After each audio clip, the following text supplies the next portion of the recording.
So I'm Shannon. 5 years ago, my husband and I renovated our condo.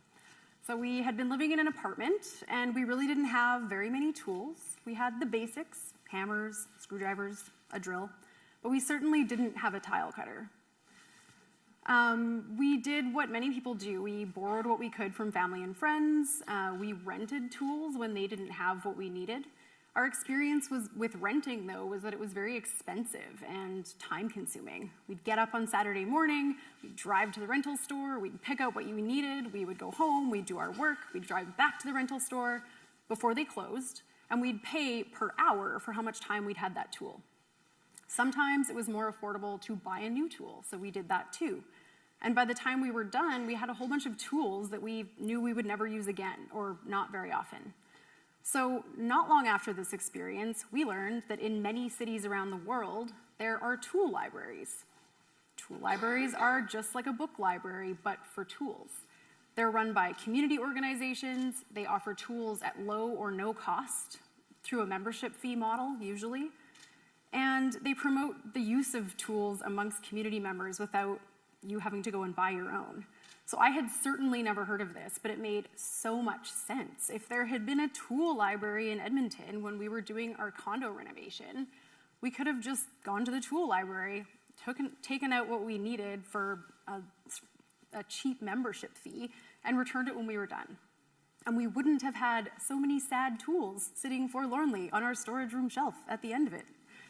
So we started talking to friends about this and colleagues, and we learned that we were not the only ones with this experience. And soon, there was a group of us who were determined that we were going to start a tool library in Edmonton. So we talked to some other tool libraries in Canadian cities. Yes, Edmonton was not the first. There were many.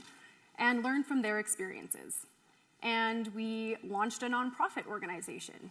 We ran an online fundraising campaign, and we even found a community league that was able to rent us some space. And then we started to ask for donations of tools. And they came in by the bucketful. And 3 years later, the tool library has over 800 tools in its inventory, active tools in its inventory. We have about 40 community leagues who regularly support us through a sponsorship agreement. And we complete about 15 to 20 loans per week to Edmontonians. Edmontonians, like Dan, who can build a feature wall without having to buy an air compressor. Or like these two who submitted photos via Facebook about how they had managed to get their garden in on time or finish an old set of stairs. And this all was done without having to go and buy more tools. So the tool library, I was gonna get there, but you got there first. The tool library is an example of something that is commonly known as the sharing economy. And the sharing economy is all about utility instead of asset ownership. So do you need a drill or do you need a hole in your wall? I certainly didn't need a tile cutter, I needed a tub surround. So to me, this made a lot of sense. And the cool thing about the sharing economy is that it also reduces waste. So by sharing things amongst your community, you don't need as many resources in the first place. And it's also a really flexible model. So it can happen between individuals, it can happen between organizations, it can be free, it can be for a fee. There's so many different ways to do it. And it's being accelerated by the online communities that we all live in through apps and websites.